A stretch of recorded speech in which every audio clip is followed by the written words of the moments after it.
बच्चों, आज के इस वीडियो में आपका बहुत बहुत स्वागत है। मैं बाल महाभारत की पुनरावृत्ति करा रही हूँ और आज मैं पहुँच गई हूँ पाठ 35 भूरिश्रवा, जयद्रथ और आचार्य द्रोण का अंत।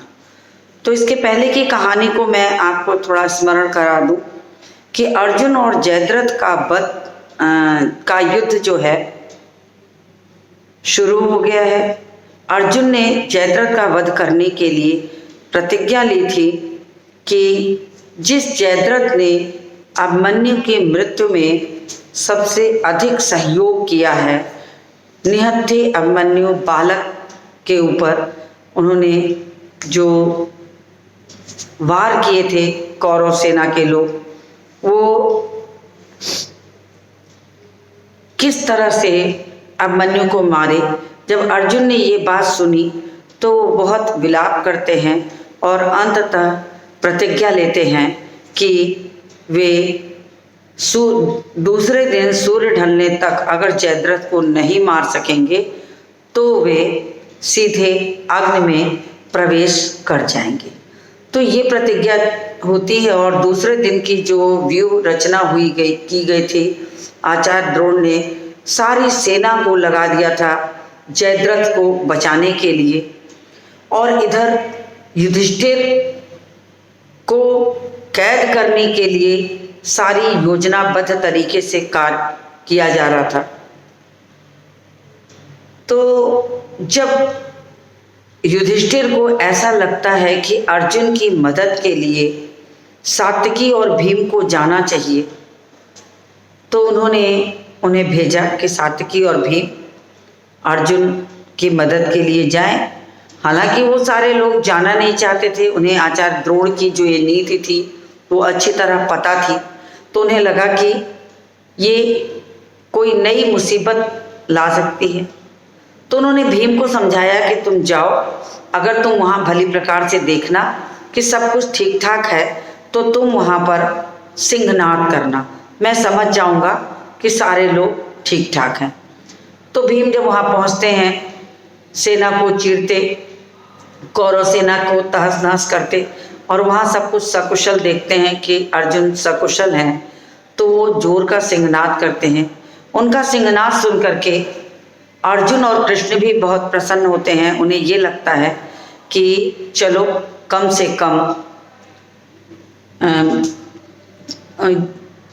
कम युधिष्ठिर जो है वो भी सुरक्षित हैं और अर्जुन भी सुरक्षित हैं। तो दोनों, इधर अर्जुन और कृष्ण प्रसन्न हुए, उधर युधिष्ठिर प्रसन्न हुए कि सब कुछ अभी सकुशल चल रहा है।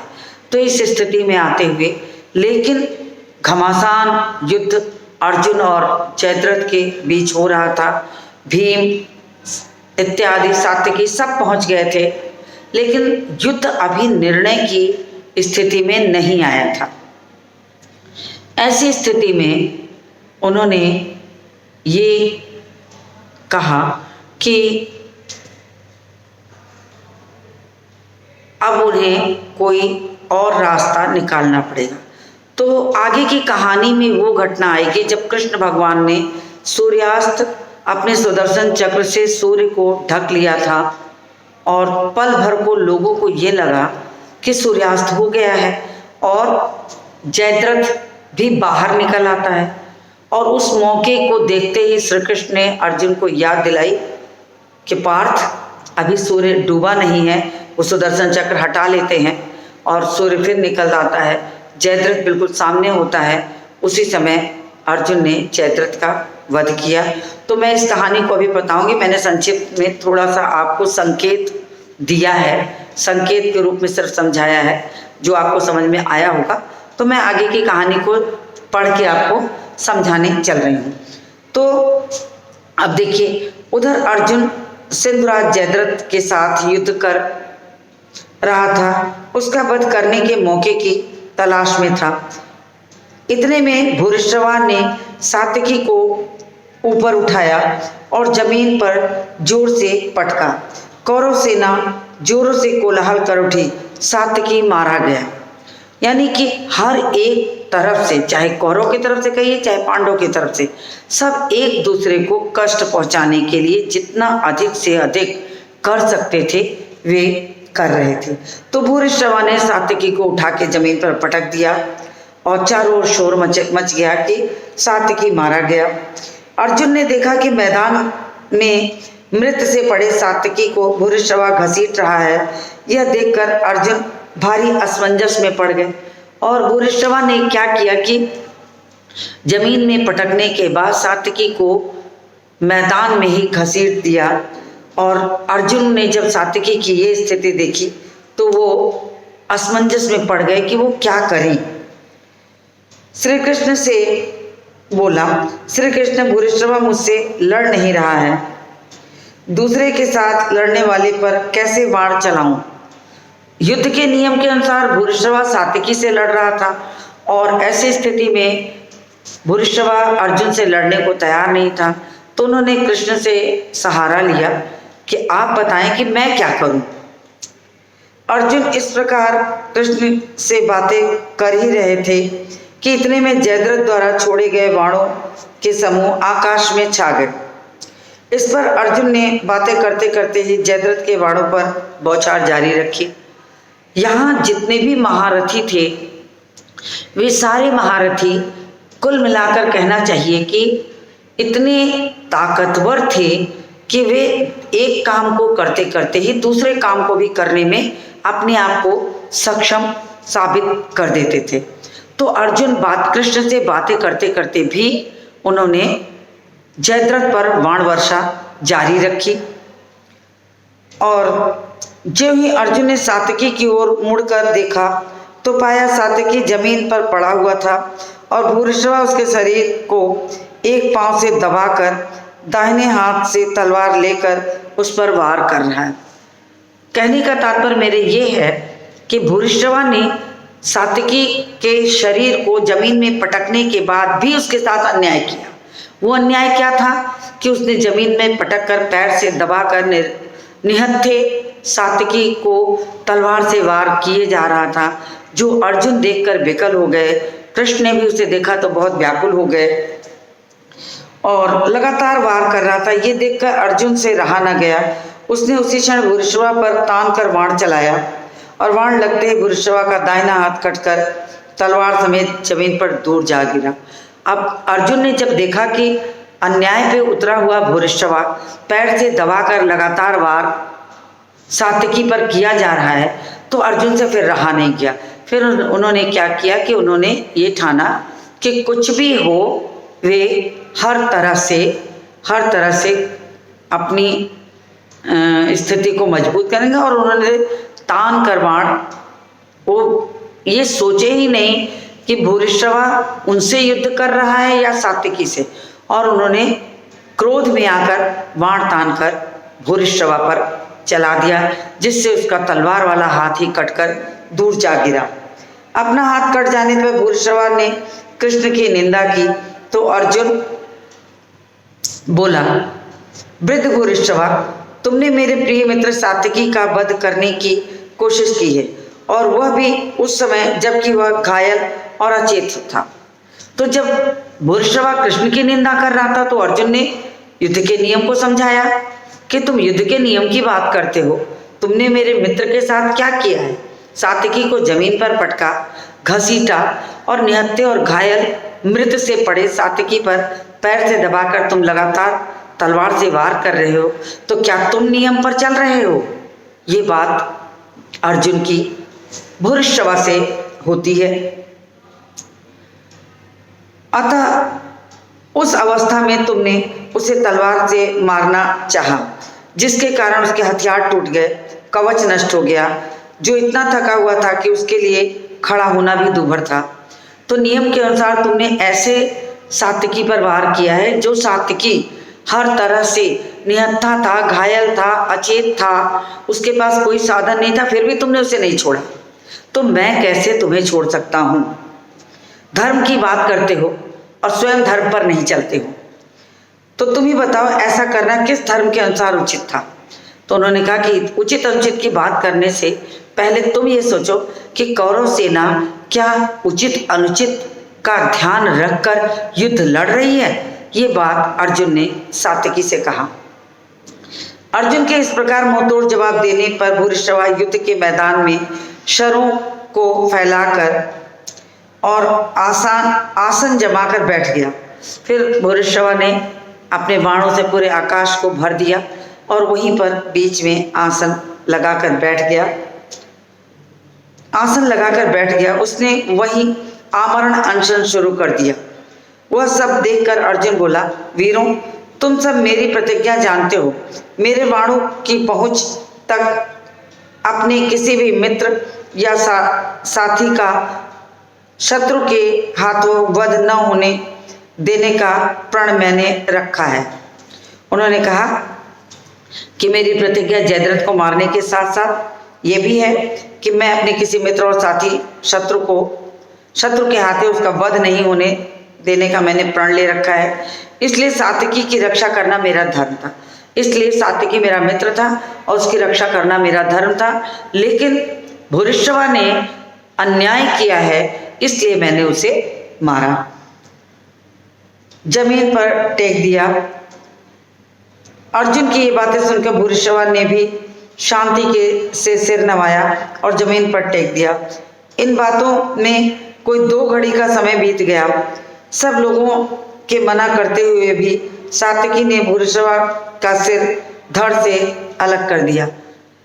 भूमि पर पड़े हुए भूरिश्रवा को जब सात्विकी भूमि पर पड़े थे और अर्जुन की बातें सुनकर भूरिश्रवा जमीन में मस्तक झुका देते हैं, उसी क्षण सात्विकी को मौका मिलता है और लाख मना करने पर भी उसने भूरिश्रवा का सर काट दिया। सात्विकी के कार्य को सबने निकृष्ट कहकर धिक्कारा। तो नियम ये भी नहीं था कि जो आपके सामने मस्तक झुका दे उसका आप वध करें। तो इस तरह से देखा जाए तो दोनों कार्य अनुचित था, यानी अन्याय की बात सब मिल के कर रहे थे। तो मैं आपको बता दूं यहाँ पर कि भूरिश्रवा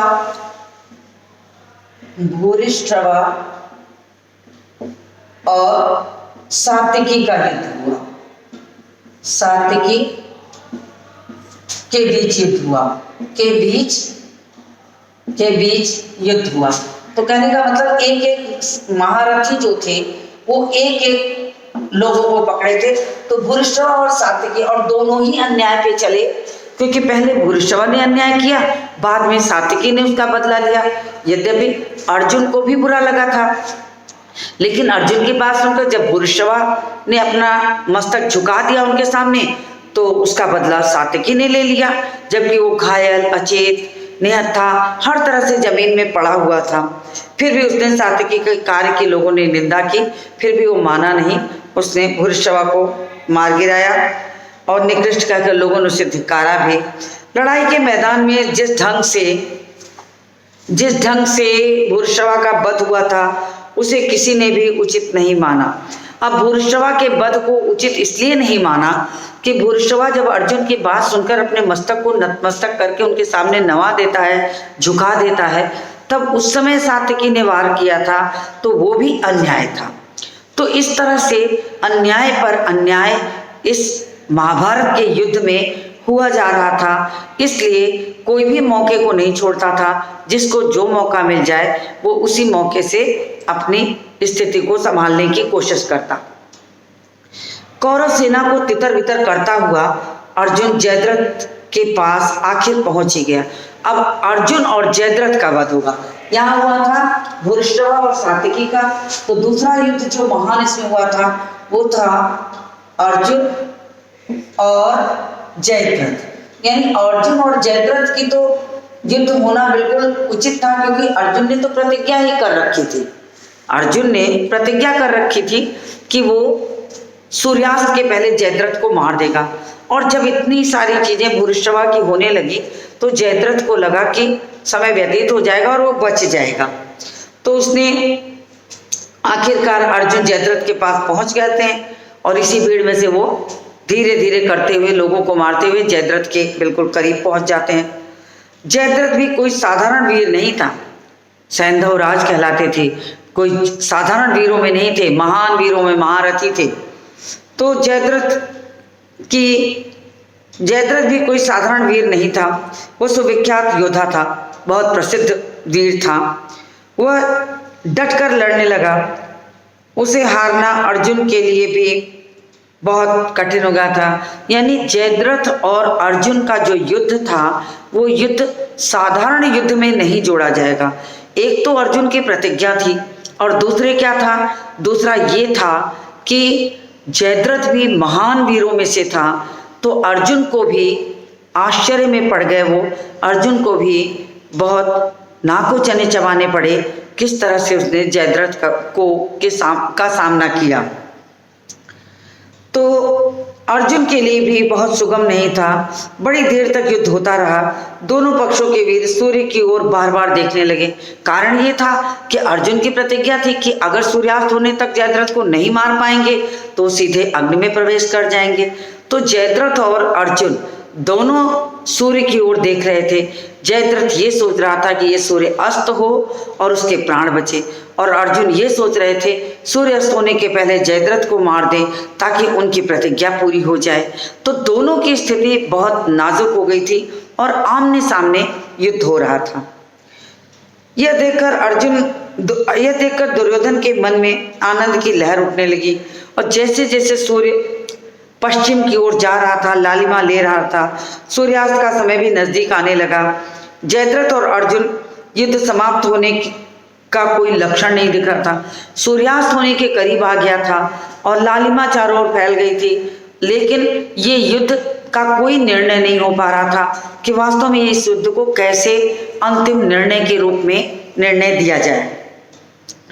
तो उन्होंने बहुत मुसीबत समझी और दोनों परेशान थे, जयद्रथ भी और अर्जुन भी।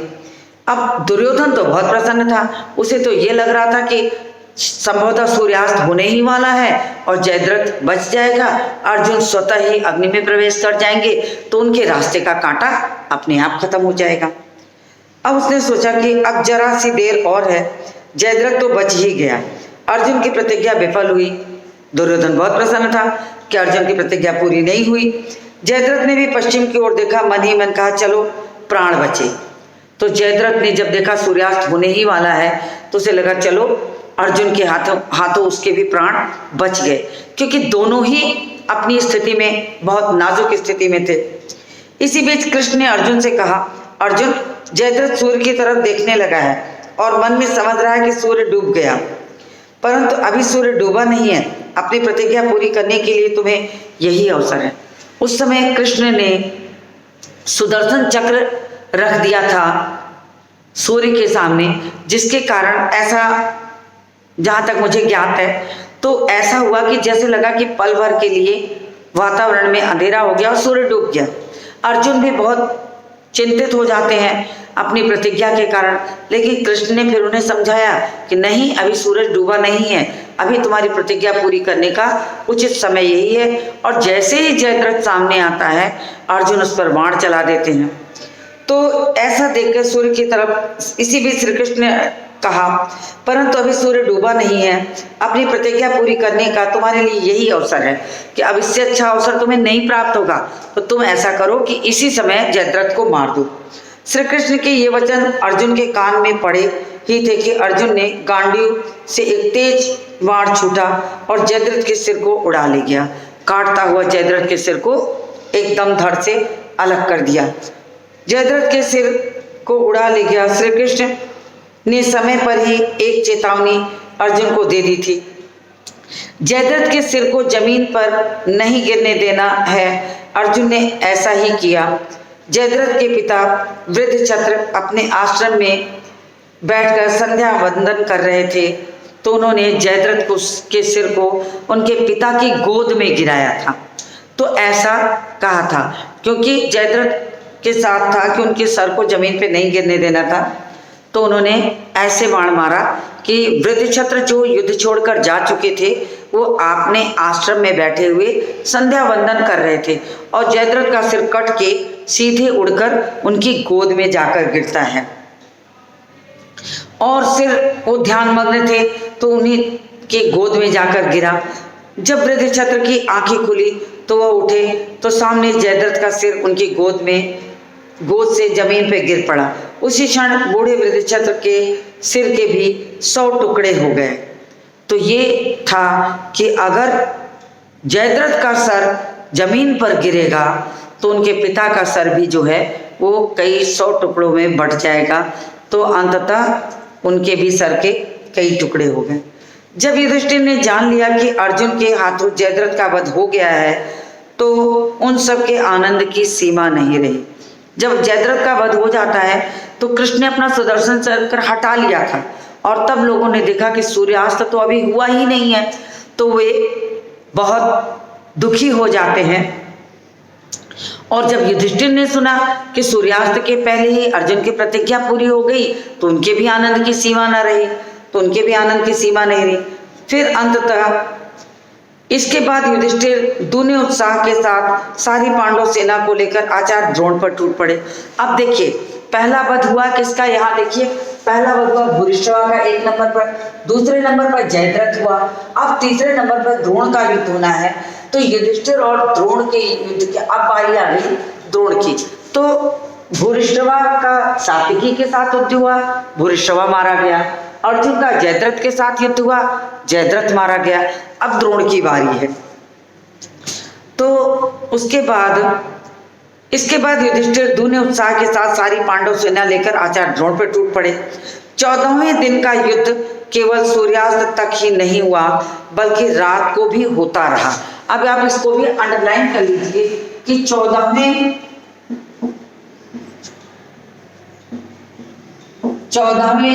दिन का जो युद्ध था वह सूर्यास्त के बाद भी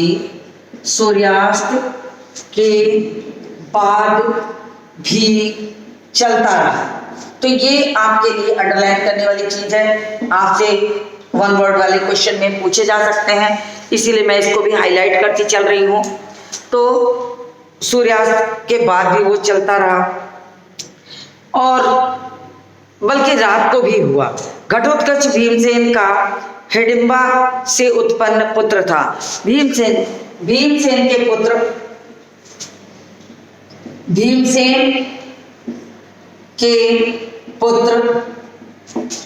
घटोत्कच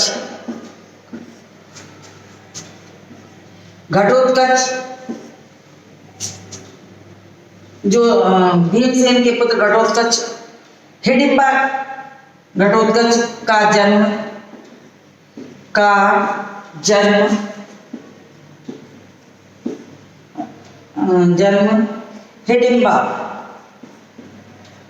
हिडिंबा से हुआ था।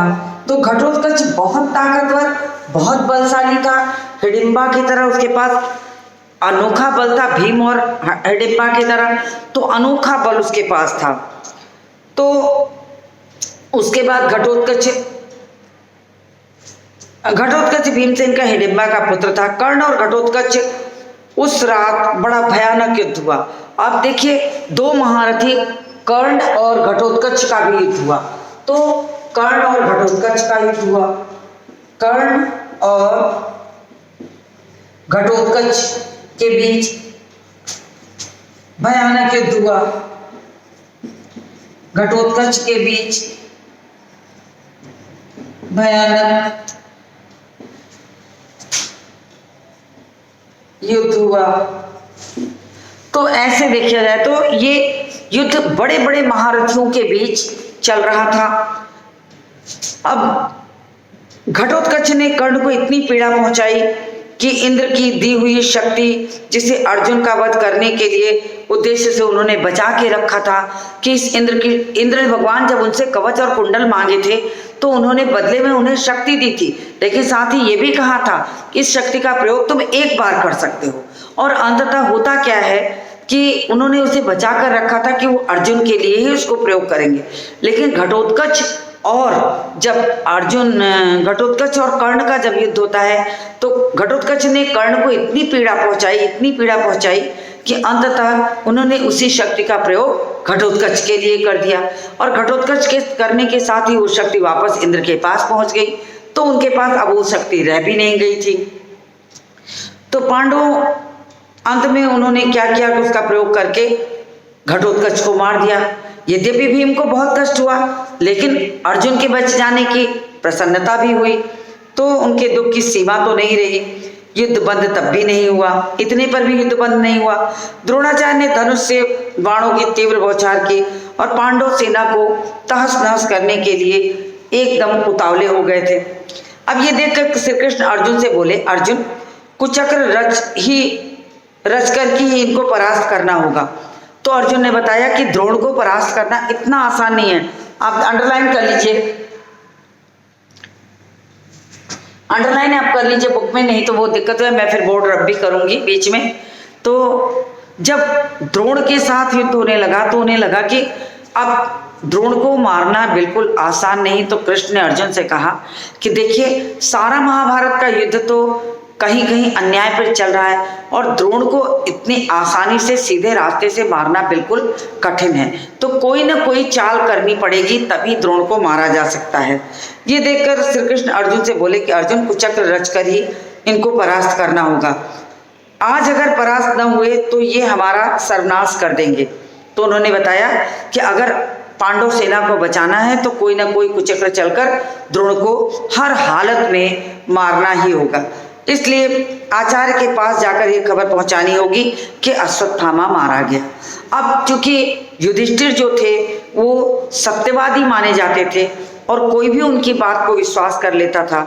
जब द्रोण ने अपने युद्ध में अपने भयानक रूप धारण कर लिया और लगा कि अब कोई और उपाय नहीं है, तो कृष्ण ने ये कहा कि किसी भी रूप में द्रोण को ये सूचना मिलनी चाहिए कि अश्वत्थामा मारा गया। जिस तरह द्रोण ने ये निश्चय किया था कि अगर वो युधिष्ठिर को कैद कर लेंगे तो पूरी पांडव सेना परास्त हो जाएगी, ठीक वैसे ही कृष्ण ने ये राह दिखाई कि अगर अर्जुन को अगर द्रोण को अपने वश में करना है, तो उन्होंने अर्जुन से ये कहा कि अगर द्रोण को अपने वश में करना है तो उन्हें किसी भी रूप में ये संदेश जाना चाहिए कि अश्वत्थामा मारा गया। लेकिन वो विश्वास नहीं करेंगे क्योंकि अश्वत्थामा जो है वो भी साधारण वीरों में नहीं है। तो इसलिए किसी ऐसे व्यक्ति से ये संदेश देना होगा कि वो उस पर विश्वास करें। तो ये सोच उन्होंने अंततः युधिष्ठिर को सौंपी गई। तो युधिष्ठिर काफी सोच विचार के बाद उन्होंने कहा, पाप उन्होंने कहा कि ठीक है, अब पूरी पांडव सेना को बचाने के लिए ये पाप मैं अपने ऊपर ले लेता हूँ और मैं इस व्यवस्था के अनुसार उन्होंने भीम से कहा कि तुम अश्वत्थामा नाम के एक हाथी था उनके में, तुम उसे मार दो, वो मर जाएगा। मैं इसी आधार पर ये सत्य द्रोण तक पहुंचाऊंगा। तो उन्होंने वही किया, भीम ने हाथी को मार दिया। भीम हाथी का भी नाम जो था वो अश्वत्थामा था। तभी तो युधिष्ठिर ने अपनी बात कहते हुए कहा, नरो वरो या कुंजरो, कि वो हाथी नहीं, वो मनुष्य नहीं, हाथी है। तो नरो वरो कुंजरो कह करके उन्होंने, कुंजर मतलब हाथी होता है। तो जब भीम ने ये बात कही और अश्वत्थामा को मारा, तब जाकर के द्रोण ने सेना के पास जाकर जोर से चिल्लाने लगे कि मैंने अश्वत्थामा को मार डाला। भीम अश्वत्थामा नाम के हाथी को मारकर जोर जोर से चिल्लाना शुरू किए कि मैंने अश्वत्थामा को मार दिया, मैंने अश्वत्थामा को मार दिया। और उनके चिल्लाने पर अश्वत्थामा मारा गया, अश्वत्थामा मारा गया। उधर युद्ध करते हुए द्रोणाचार्य ब्रह्मास्त्र का प्रयोग करना ही चाहते थे कि उन्होंने सुन लिया कि उनका पुत्र अश्वत्थामा मारा गया, क्योंकि युधिष्ठिर ने यही कहा था। युधिष्ठिर के मुंह से इसलिए कहलवाया गया था कि अश्वत्थामा मारा गया, अश्वत्थामा मारा गया, लेकिन मनुष्य नहीं हाथी। जब उन्होंने मनुष्य नहीं हाथी कहा, उसी समय भगवान श्री कृष्ण ने जोर से शंखनाद किया, ये जान करके अश्वत्थामा मारा गया। जोर के शंखनाद में युधिष्ठिर के मुख से निकली हुई ये बात कि मनुष्य नहीं हाथी, ये दब जाती है और ये बात द्रोण तक नहीं सुनाई पड़ती। और ब्रह्मास्त्र का प्रयोग करने वाले जो द्रोण थे वो अचानक ब्रह्मास्त्र का प्रयोग नहीं कर पाते हैं और वो दुखी होकर के उसी जमीन में अस्त्र त्याग देते हैं और दुखी हो जाते हैं। उधर युद्ध में द्रोणाचार्य ब्रह्मास्त्र का प्रयोग करने ही वाले थे, तो साथ ही उन्होंने इस बात की सच्चाई पर भी शक हुआ। उन्होंने युधिष्ठिर से ये बात पूछी तो युधिष्ठिर ने यही कहा, असत्य बोलते हुए वो डरे पर विजय प्राप्त करने की लालसा से उन्होंने यही बात कही। और कहते कहते उन्होंने पूरी बात कहते कि मनुष्य नहीं हाथी।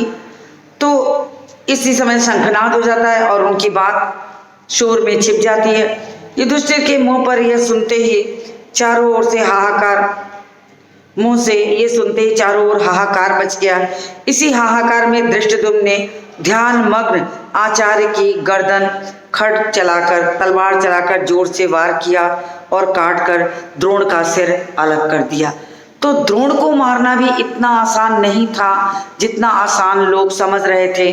अंत में कृष्ण की राय से अंततः यही उपाय था कि अश्वत्थामा मारा गया, मनुष्य नहीं हाथी। और उसी समय कृष्ण का शंखनाद इस आवाज को दबा देता है और अंत में ये होता है कि उसकी सूचना उन्हें नहीं मिलती और वो अपना अस्त्र त्याग देते हैं और मौका पाते ही धृष्टद्युम्न ने द्रोण का सिर काट लिया। तो ये कहानी में तीनों वीरों का, वृषभाद्रि, जयद्रथ और आचार्य द्रोण का अंत हो जाता है। तो इसके साथ मैं इस पाठ को आज यहाँ समाप्त करती हूँ और मिलती हूँ आपसे अगले पाठ के साथ एक नए वीडियो में।